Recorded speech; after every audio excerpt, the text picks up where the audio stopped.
अस्सलामुअलैकुम, इक्रा टीवी के साथ मैं हूं सहर खालिद। सबसे पहले नजर डालते हैं हेडलाइंस पर।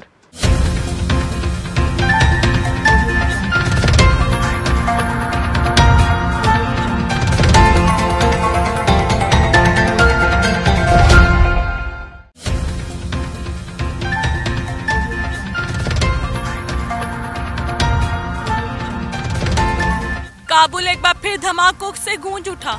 दो खुदकुश हमलों में 22 अफराद जान बहक जबकि दर्जनों जख्मियों में मुतअद्दिद सहाफी भी शामिल। दहशतगर्दों ने स्पोर्ट क्लब को निशाना बनाया। वाक़े की कवरेज के लिए सहाफी इकट्ठे हुए तो दूसरा धमाका कर दिया। अफगान सदर अशरफ गनी के वाक़े की शदीद मजम्मत की। कहा कि सहाफियों को निशाना बनाना आज़ादी इजहार राय को दबाने के मुतरादिफ है।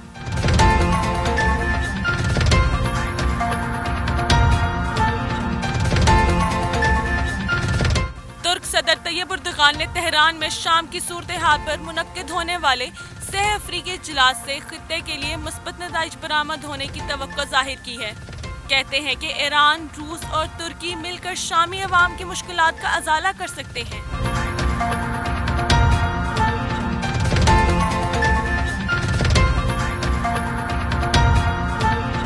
गुज़िश्ता 30 बरस से दहशतगर्दी और खाना जंगी के बाइस तबाह हाल अफगान कौम की मुश्किलात में कमी न आ सकी।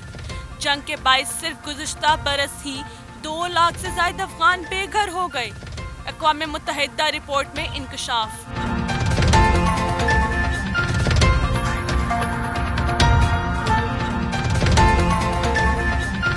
एक मुसीबत टली नहीं तो दूसरी सर पे आ पड़ी। जापान में समुद्री तूफान के बाद ज़लज़ले के शदीद झटके।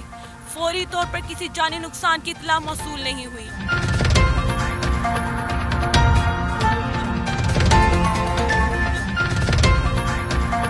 चीनी सदर शी जिनपिंग की आरिफ अलवी को सदर पाकिस्तान मुंतखब होने पर मुबारकबाद। कहा कि उम्मीद है कि आरिफ अलवी की क़ियादत में पाक चीन ताल्लुकात को मजीद फ़रोग़ मिलेगा।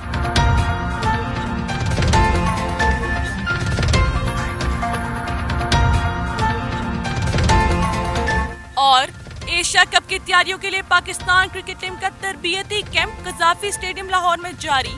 कौम टीम के ओपनिंग बल्लेबाज फ़खर जमान का कहना है कि वो एशिया कप में भारत के खिलाफ उम्दा कारकर्दगी दिखाने के लिए पुरअज़म है।